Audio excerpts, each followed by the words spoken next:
आज दिवाली का दिन था। पूरे घर में चहल पहल थी। निशा की अर्जुन के साथ आज पहली दिवाली थी। निशा बहुत खुश थी। निशा के पैर की चोट काफी हद तक ठीक हो गई थी। घर में सभी लोग निशा का बहुत अच्छी तरह से ध्यान रख रहे थे। ममता जी और दादी ने तो निशा को काम करने से साफ मना कर दिया था। शाम को सभी मिलकर पूजा करते हैं और पटाखे जलाते हैं। अर्जुन को इन सब में ज्यादा दिलचस्पी नहीं थी, पर वह निशा की खुशी के लिए सबके साथ खड़ा होकर सभी को एंजॉय करते हुए देख रहा था। पूरा शेखावत मेंशन जगमगा रहा था। निशा को अपने परिवार की बहुत याद आ रही थी, क्योंकि आज पहली बार वह दिवाली पर अपने परिवार के साथ नहीं थी। पर सुबह उसने अपने पूरे परिवार से बात कर ली थी, जिस वजह से उसे अच्छा लग रहा था। कुछ दिन बाद निशा के पिता सोफे पर बैठे थे और दादाजी की तरफ देखकर कहते हैं, अंकल हम बस आपसे एक विनती करना चाहते हैं।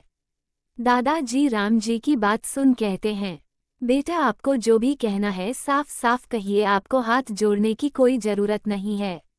राम जी कहते हैं, अंकल हमारे पिता को निशा की शादी के बारे में अभी तक हमने कुछ नहीं बताया। वह थोड़े पुराने विचारों वाले हैं और घर के सभी महत्वपूर्ण फैसले वही लेते हैं। अभी कल ही उन्होंने हमें फोन कर कर गांव बुलाया है। हमारे बड़े भाई की बेटी की शादी है, इसलिए उन्होंने हमें पूरे परिवार सहित बुलाया है। बस हम चाहते हैं कि आप कुछ दिनों के लिए निशा को हमारे साथ भेज दीजिए। हम जल्दी उनसे बात कर लेंगे और निशा और जमाई बाबू की शादी के बारे में बता देंगे। राम जी की पूरी बात सुन दादाजी कहते हैं, तो बेटा आपको इतना सोचने की जरूरत नहीं है। वह आपकी बेटी है और आप उसे अपने साथ कहीं भी ले जा सकते हैं।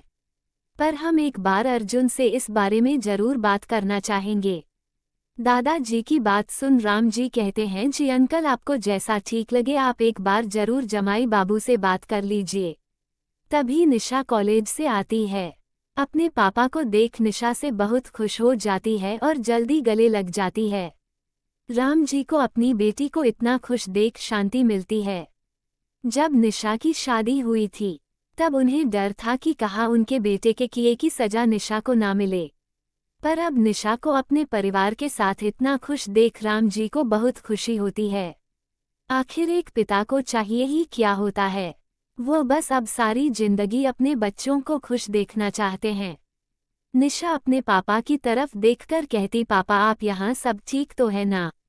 राम जी अपनी बेटी के गाल पर हाथ रखते हुए कहते हैं, हाँ बेटा सब ठीक है, वह गांव में तुम्हारी सविता दीदी की शादी है, इसलिए हम यहाँ पर अंकल से तुम्हें ले जाने की बात करने आए थे। तुम्हें तो पता ही अपने दादाजी का। अपने पापा की बात सुन निशा डरते हुए कहती है, पर पापा दादाजी को तो हमारी शादी के बारे में कुछ नहीं पता। राम जी निशा की बात सुन कहते हैं, हाँ बेटा इसलिए तो हम तुम्हें अपने साथ लेकर जा रहे हैं, ताकि हम उन्हें तुम्हारी शादी की सच्चाई के बारे में बता सके। कुछ देर राम जी निशा से बात करते हैं और फिर राम जी दादाजी से आज्ञा लेकर चले जाते हैं।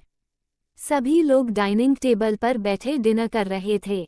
दादाजी अर्जुन की तरफ देखकर कहते हैं, बेटा हमें आपसे कुछ जरूरी बात करनी है, तो आप हमें हमारे स्टडी रूम में आकर मिलिए।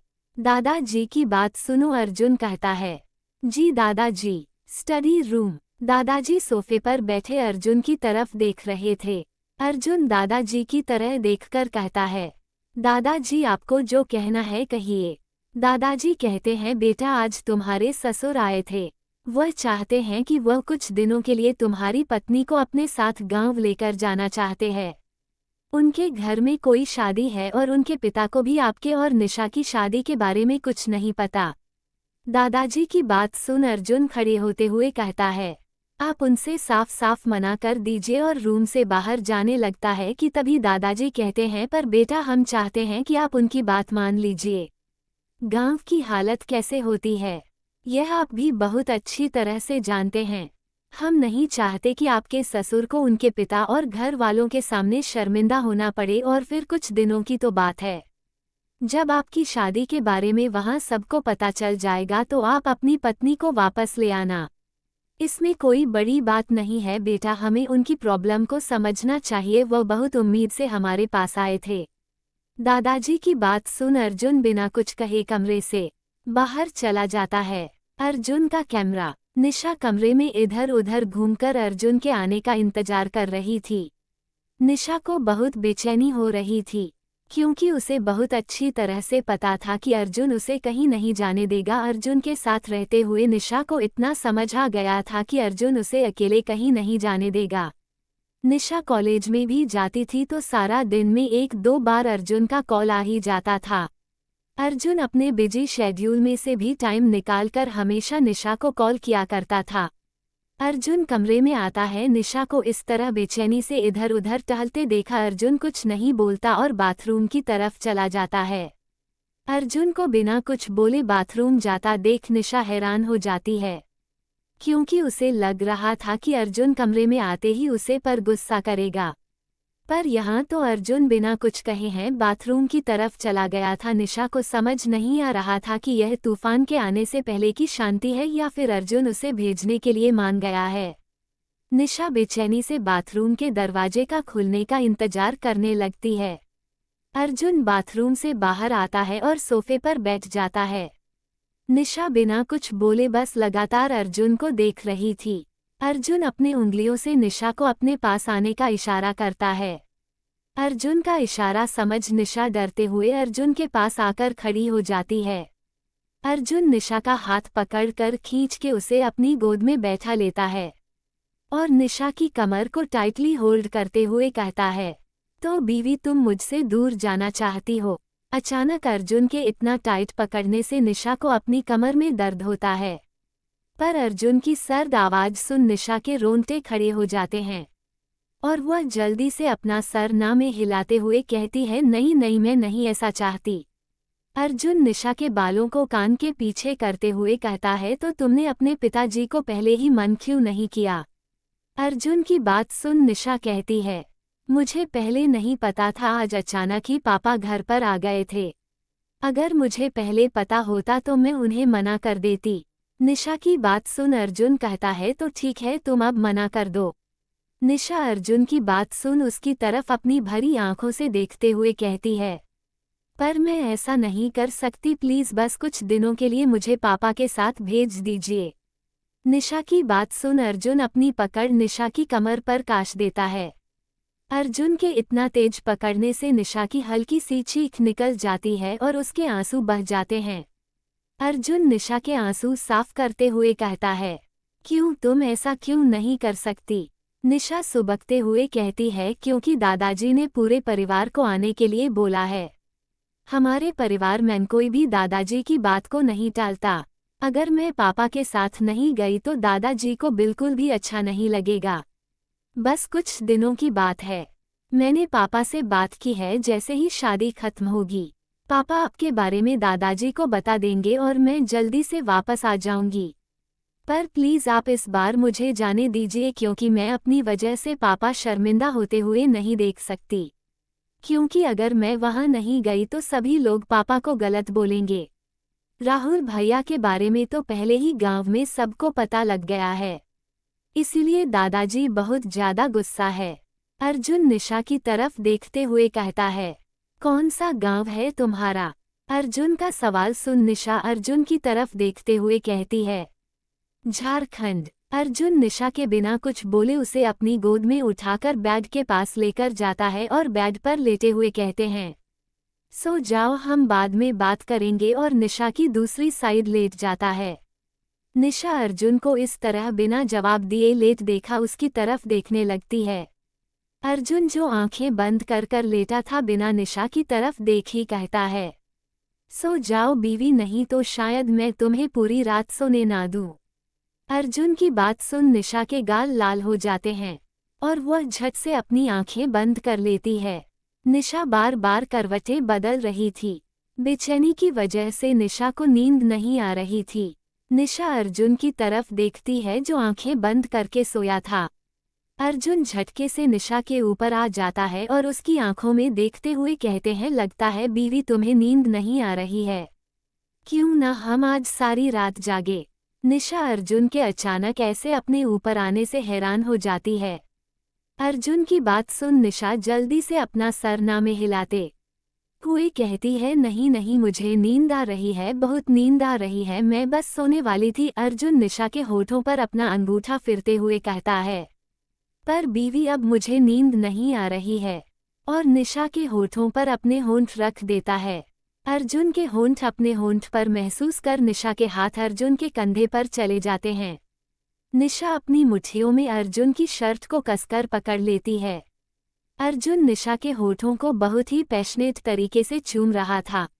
अर्जुन अपनी जीभ से निशा के मुंह को खोलने की कोशिश करता है, पर निशा को अपना मुंह न खोलता देख अर्जुन निशा की कमर पर चिमटी काट लेता है। दर्द की वजह से निशा की चीखें निकल जाती है, पर अनुन के पैशनेट किस की वजह से उसके मुंह में ही दब जाती है। अर्जुन अपनी जीभ निशा के मुंह में ले जाकर निशा के मुंह का स्वाद चखने लगता है। जब निशा को सांस लेने में प्रॉब्लम होने लगती है, अर्जुन निशा के होठों को काटकर छोड़ देता है और उसके गले और कंधे पर किस करने लगता है। निशा के हाथ अर्जुन के बालों में चल रहे थे। अर्जुन निशा के गले पर किस के साथ साथ बाइट भी कर रहा था। अर्जुन को वाइट करता देख निशा अपनी सांसों को काबू करते हुए कहती है, प्लीज वाइट मत कीजिए। पिछली बार जब आपने बाइट किया था तो भाभी और माँ हंस रहे थे, मुझे बहुत शर्म आती है। निशा की बात सुन अर्जुन कहता है, मुझे इससे कोई फर्क नहीं पड़ता, तुम्हारे गले पर और पूरे शरीर पर अपने दिए निशान देखकर मुझे बहुत सुकून मिलता है। और यह निशान मैं तुम्हें इसलिए देता हूँ ताकि तुम्हें हमेशा याद रहे कि तुम सिर्फ और सिर्फ मेरी हो और मुझसे दूर जाने के सारे ख्वाब अपने दिल से निकाल दो। अर्जुन की बात सुन निशा अर्जुन से कहती है, पर मैं ऐसा बिल्कुल भी नहीं चाहती, मैंने अपनी शादी को दिल से अपना लिया है, पर आप प्लीज एक बार मुझे पापा के साथ जाने दीजिए। अर्जुन निशा की बात सुन उसके गले पर जोर से विट कर लेता है। अर्जुन के तेज बाइट करने से निशा की चीख निकल जाती है और उसकी आंखों में आंसू आ जाते हैं। अर्जुन अपना सर ऊपर उठकर निशा की आंखों में देखते हुए कहता है, बीबी मैंने कहा ना, मुझे इस बारे में कोई बात नहीं करनी। और निशा के होठों को चूमने लगता है। कुछ ही देर में अर्जुन और निशा के कपड़े बेड के चारों तरफ पड़े थे। कमरे में सिर्फ चीखने और कराहने की आवाज आ रही थी। अर्जुन आज बिना कोई रहम किया निशा को परेशान कर रहा था। कैमरा साउंड प्रूफ ना होता तो शायद आवाज सुनकर पूरा घर जग जाता। अगली सुबह निशा की आंख सुबह अपने समय पर खुलता है। निशा जैसे ही उठने लगती है उसे अपने शरीर में बहुत तेज दर्द महसूस होता है और निशा अपने पेट के नीचे सहलाते हुए उठकर बैठ जाती है और अपने बगल में देखती है खाली बेड देख निशा जल्दी से घड़ी की तरफ देखती है जिस पर इस वक्त 5 बज रहे थे। निशा अर्जुन को ना देख अपना सर ना में हिलती है, क्योंकि ऐसा कई बार हो चुका था। जब भी अर्जुन को किसी बात पर गुस्सा आता था तो वह अगले दिन सुबह ऑफिस जल्दी चला जाया करता था। निशा खुद को देखती है, इस वक्त निशा ने अर्जुन की शर्ट पहन रखी थी। निशा धीरे से उठकर बाथरूम की तरफ चली जाती है। निशा आईने के सामने खड़े होकर अपनी शर्ट उतारती है। खुद को देखकर निशा को अर्जुन पर बहुत गुस्सा आता है और उसके गाल शर्म से लाल हो जाते हैं। अर्जुन ने निशा के शरीर के हर एक कोने पर लव बाइट दिया था। कई जगह पर तो बाइट के निशान नीले पड़ गए थे। निशा रोनी सी सूरत बनाकर खुद को देखते हुए कहती है, अब मैं इसे कैसे छुपाऊंगी। कितनी बार मना किया था कि उन्हें की मत किया कीजिए, पर उन्हें तो कोई फर्क ही नहीं पड़ता। अगली बार मैं भी उन्हें बाइट कर लूंगी। जब उनकी बाइट देखकर लोग हंसेंगे तब उन्हें पता लगा कि मुझे कितनी शर्म आती है जब भाभी और माँ मुझे देखकर हंसते हैं। और अर्जुन को जी भरकर कोसने लगती है। निशा ऐसा सिर्फ अकेले ही कर सकती थी क्योंकि अर्जुन के सामने तो निशा की बोलती बंद हो जाती थी। अगर अर्जुन एक बार भी गुस्से में निशा की तरफ देख लेता था तो निशा की आंखों से आंसू बहने लगते थे। निशा को अर्जुन से प्यार जरूर था, पर वो कभी भी अर्जुन का वह रूप नहीं भूल पाई थी जो उसने शादी की पहली रात देखा था। कॉलेज में निशा क्लास में बैठी बार बार उबासियां ले रही थी। रोहन निशा की तरफ देखकर कहता है, क्या हुआ भाभी, आपको नींद आ रही है क्या? निशा रोहन की बात सुन हड़बड़ा जाती है और बात को संभालते हुए कहती हैं, हाँ देखो ना, ये लेक्चर कितना बोरिंग है और मुझे भूख भी लग रही है। निशा की बात सुन रोहन कहता है, भाभी आप चिंता मत कीजिए, बस खत्म होने वाला है, फिर हम कैंटीन चलेंगे। थोड़ी देर में लेक्चर खत्म हो जाता है और निशा, रोहन और बाकी के दोस्त सभी कैंटीन की तरफ चले जाते हैं। श्रेया जो रोहन को देख रही थी, उसे निशा का हर वक्त रोहन के साथ रहना पसंद नहीं आ रहा था। उस दिन भी श्रेया क्लब में रेहान को अपना बनाने की पूरी प्लानिंग करके गई थी, पर अर्जुन और कृष की वजह से श्रेया का पूरा प्लान चौपट हो गया था। पर अब श्रेया मौके का इंतजार कर रही थी, पर हर वक्त रोहन और निशा को साथ देख उसका प्लान फेल हो जाता था। कैंटीन में निशा जल्दी जल्दी खाना खा रही थी। निशा को इस तरह जल्दी जल्दी खाता देख रूही निशा से कहती है, क्या हुआ भाभी, आप इतनी जल्दी जल्दी क्यों खा रही, आराम से खाइए। निशा रूही की बात सुन जल्दबाजी में कहती है, नहीं मुझे जल्दी खाकर सोना है, बहुत नींद आ रही है। रूही निशा की बात सुन मुस्कुराते हुए कहती है, अच्छा है, तो लगता है भाया रात रात भर परेशान करते हैं, इसीलिए आपको इतनी नींद आ रही है।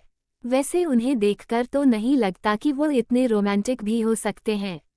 रूही की बात सुन निशा रूही को घूरते हुए कहती है, हाँ, जब तुम्हारी शादी विराज जी से होगी तब तुम्हें पता लगेगा कि कितनी बैंड बजती है और तुम्हें रोमांस की पड़ी है। निशा की बात सुन रूही के गाल लाल हो जाते हैं और वह शर्माते हुए कहती है, क्या भाभी आप भी ना। रूही को शर्म आता देख निशा मुस्कुरा देती है। रूही और निशा को इस तरह धीरे धीरे बात करता देख रोहन कहता है, क्या हुआ, आप दोनों क्या बातें कर रही हो, हमें भी बताओ। रूही रोहन की बात सुन उसे घूरते हुए कहती है, ये गर्ल्स टॉक है, तुम इसके बारे में जानकर क्या करोगे।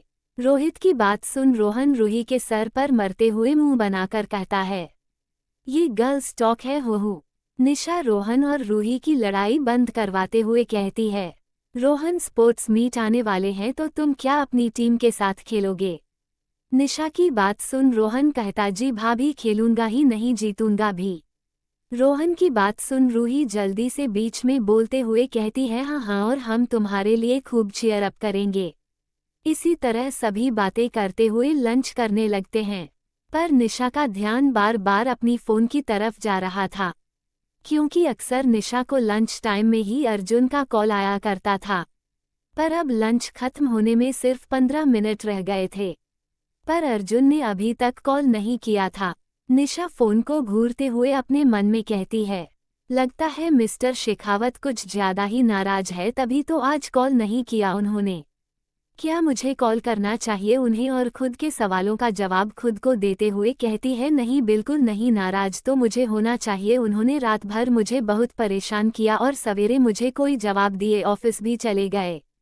कम से कम उन्हें बात कर तो जाना चाहिए था कि वो मुझे भेजेंगे या नहीं, ताकि मैं अपने कपड़े तो पैक कर लेती। और अपने दिल में अर्जुन को गालियां देने लगती है। शेखावत कॉरपोरेशन। अर्जुन अपने केबिन में बैठा सामने कृष को घूर रहा था। अर्जुन कृष को घूरता देख मुस्कुराते हुए कहते हैं, मुझे ऐसे घूमने से कुछ नहीं होगा भाई, मुझे तो लगता है कि तुझे निशा को कुछ दिनों के लिए उसके पिता के साथ जाने देना चाहिए, आखिर वो उनकी बेटी है और उनका भी अपनी बेटी पर पूरा अधिकार है। भाई प्रॉब्लम ही क्या है यार, जैसे ही वो वहां पर सभी को बता देंगे, तू जाकर उसे ले आना। अर्जुन कृष को घूरते हुए अपनी सर्द आवाज में कहता है, तो तुम मुझसे यही बात करने आया है, अगर तुझे मुझसे यही बात करनी है तो तुम अपनी फार्म में वापस जा सकता है, मुझे इस बारे में कोई बात नहीं करनी। अर्जुन की बात सुन कृष अर्जुन को समझाते हुए कहता है, देख भाई, मुझे दादाजी ने तुझे समझने के लिए कहा था और दादाजी भी दिल से चाहते हैं कि तू निशा को कुछ दिनों के लिए अंकल के साथ जाने दे, तो प्लीज़ तू जो भी फैसला लेगा वह सोच समझ कर लेना। और उठकर केबिन से बाहर चला जाता है। कृष के जाते ही अर्जुन अपनी आंखें बंद कर चेयर से लेकर बैठ जाता है। अर्जुन एकदम एक्सप्रेशन लेस चेहरे के साथ बैठा था। अर्जुन का चेहरा देखकर कुछ भी अंदाजा नहीं लगाया जा सकता था कि अर्जुन क्या सोच रहा है। अर्जुन का कमरा। निशा कमरे में बैठी अपनी किताबें पढ़ रही थी, पर निशा का ध्यान बिल्कुल भी अपनी पढ़ाई पर नहीं था। निशा बार बार दरवाजे की तरफ देख रही थी। तभी निशा का फोन रिंग करने लगता है। फोन पर शो रहे मम्मी नाम को देखकर निशा जल्दी से फोन पिक करती है और अपने कान पर लगाते हुए कहती है, हेलो मम्मी, कैसी हो आप? उद्धरण dot dot dot dot dot पापा ठीक तो है ना? शारदा जी कहती, हाँ बेटा, सब ठीक है। तुम्हारे पापा जानना चाहते हैं कि तुमने अपनी पैकिंग कर ली है कि नहीं। ट्रेन 2 दिन बाद है तो तुम अपनी पूरी कर पैकिंग लेना। अपनी मम्मी की बात सुन निशा उदास हो जाती है और अपने मम्मी से कहती है, जी मम्मी, मैं पैकिंग कर लूंगी, अभी मैं फ़ोन रखती हूँ। मम्मी शायद वह आ गए हैं, और जल्दी से फ़ोन रख देती है। निशा फ़ोन देखते हुए कहती है, अब मैं आपको कैसे बताऊं मम्मी कि अभी तक उन्होंने कुछ कहा ही नहीं कि मैं जाऊंगी या नहीं, पता नहीं अभी तक वह आए भी नहीं है। और बालकनी में जाकर अर्जुन के आने का इंतजार करने लगती है। निशा बालकनी में खड़ी चांद को देख रही थी। रात के 11 बजे गए थे पर अर्जुन अभी तक नहीं आया था। निशा बार बार घड़ी की तरफ देखती, फिर बाहर गेट की तरफ देखती। निशा ने बहुत बार अर्जुन को कॉल कर लिया था पर अर्जुन ने एक बार भी निशा का कॉल पिक नहीं किया था। तभी बाहर 3-4 गाड़ी रुकने की आवाज आती है। गाड़ियों की आवाज सुन निशा समझ जाती है आ गया है, और वह जल्दी से अपना दुपट्टा लेकर कमरे से बाहर चली जाती है। अर्जुन अपने हाथ में कोट और अपना लैपटॉप बैग लेकर अंदर आता है। जैसे ही अर्जुन दरवाजा खोलने वाला होता है कि दरवाजा खुल जाता है और निशा अर्जुन के हाथ से कोट और लैपटॉप बैग ले लेती है। अर्जुन एक नज़र निशा को देखता है और कमरे की तरफ चला जाता है। निशा भी अर्जुन के पीछे पीछे कमरे में जाती है और लैपटॉप और कोट सोफे पर रखकर अर्जुन से कहती है, आप फ्रेश होकर आइए, मैं जब तक खाना लगती हूँ, और कमरे से बाहर चली जाती है। अर्जुन डाइनिंग टेबल पर बैठा खाना खा रहा था और अपने साथ निशा को भी खिला रहा था। अर्जुन और निशा खाना फिनिश कर अपने रूम में वापस आ जाते हैं। अर्जुन सोफे पर अपना लैपटॉप लेकर बैठ जाता और काम करने लगता है। निशा बाथरूम से बाहर आती है और अर्जुन के पास जाकर बैठ जाती है। अर्जुन बिना निशा की तरफ देख ही कहता है, कुछ कहना है बीवी? अर्जुन की बात सुन निशा हिचकी चाहते हुए कहती है, हाँ, वह आज मम्मी का फ़ोन आया था। उन्होंने बताया कि पापा ने 2 दिन बाद की टिकट बुक की है। तो मैं आपसे पूछना चाहती हूँ, क्या मैं मम्मी पापा के साथ जाऊँ? निशा बहुत ही उम्मीद से अर्जुन की तरफ देख रही थी। अर्जुन निशा की तरफ देखकर कहता है, ठीक है, कल पहले हम शॉपिंग पर चलेंगे, फिर तुम अपनी पैकिंग कर लेना। अर्जुन की बात सुन निशा बहुत खुश हो जाती है और जल्दी से अर्जुन को गले लगा लेती है। अर्जुन लैपटॉप साइड में रखकर निशा को अपने गोद में उठा लेता है और बेड की तरफ लेकर चला जाता है। कुछ ही देर में निशा और अर्जुन अपनी प्यार भरी दुनिया में खो जाते हैं। अगली दिन दोपहर का वक्त, निशा कॉलेज से बाहर निकलती है कि तभी उसके सामने आकर एक गाड़ी रुक जाती है। निशा गाड़ी देखकर पहचान जाती है कि अर्जुन की गाड़ी है और दरवाजा खोलकर बैठ जाती है। अर्जुन कार में बैठा अपने लैपटॉप पर काम कर रहा था। निशा कार में बैठते ही अर्जुन की तरह देखकर कहती है, मुझे शॉपिंग नहीं करनी, मैंने आपको कहा तो था कल। अर्जुन बिना निशा की तरफ देख कहता है, और बीवी, मैंने भी कहा था कि आज हम शॉपिंग पर चलेंगे। अर्जुन की बात सुन निशा कहती है, पर अभी तो मेरा 2 पीरियड बाकी थे और आपने मुझे वह भी अटेंड नहीं करने दिए। अर्जुन अपना लैपटॉप बंद कर देता है और पार्टीशन ऑन कर निशा को अपनी गोद में बैठा लेता है। अर्जुन अपनी पकड़ निशा की कमर पर मजबूत कर देता है। निशा जो अर्जुन को कुछ ना कुछ बोल रही थी, अर्जुन के ऐसा करने से चुप हो जाती है और अर्जुन की तरफ हैरानी से देखने लगती है। अर्जुन निशा गाल पर अंगूठे से रब करते हुए कहता है, बीवी, मुझे आर्गुमेंट पसंद नहीं है। जब मैंने कल कह दिया था कि हम शॉपिंग पर जाएंगे तो मतलब जाएंगे। अर्जुन की ऐसी बात सुन निशा एकदम चुप हो जाती है और अर्जुन की गोद में शांति से बैठी रहती है। अर्जुन निशा का सर अपने फेस के सामने कर उसे किस करने लगता है। निशा के हाथ अर्जुन के बालों में चल रहे थे और अर्जुन बहुत ही सॉफ्टली निशा को किस कर रहा था। किस करते करते अर्जुन निशा को सीट पर लिटा देता है। गाड़ी माल के सामने रुकती है और अर्जुन निशा को छोड़कर सीधा बैठ जाता है। निशा अपने गुलाबी हो चुके गलों के साथ खुद को ठीक करती है। और गाड़ी से उतरने लगती हैं कि अर्जुन निशा का हाथ पकड़ लेता है और उसके मुंह पर मास्क लगा देता है। अर्जुन और निशा वीआईपी क्षेत्र में एक सोफे पर बैठे थे। कुछ गर्ल्स निशा को अलग अलग तरह के आउटफिट दिखा रहे थे, पर निशा को कुछ भी पसंद नहीं आ रहा था क्योंकि वो उसे बहुत ही फैंसी आउटफिट दिखा रहे थे। निशा ऐसे कपड़े बहुत ही कम पहना करती थी। अर्जुन ने निशा के वार्डरोब में हर तरह के कपड़े रखे थे, पर निशा ज्यादातर साड़ियाँ, अनारकली सूट या फिर कुर्ती प्लाजो पहना करती थी। निशा को ज्यादातर ड्रेस में या फिर छोटे कपड़े में बहुत अनकंफर्टेबल फील होता था। अर्जुन सल्स रगल की तरफ देखकर कहता है, तुम रहने दो, हम खुद ही देख लेंगे, और निशा का हाथ पकड़कर खुद ही कपड़े देखने लगता है। अर्जुन निशा के लिए बहुत ही महंगे महंगे और ढेर सारे कपड़े लेता है। अर्जुन ने निशा के लिए सारे कपड़े इंडियन ही लिए थे क्योंकि अर्जुन को पता था कि निशा छोटे कपड़े या ड्रेस नहीं पहनती थी।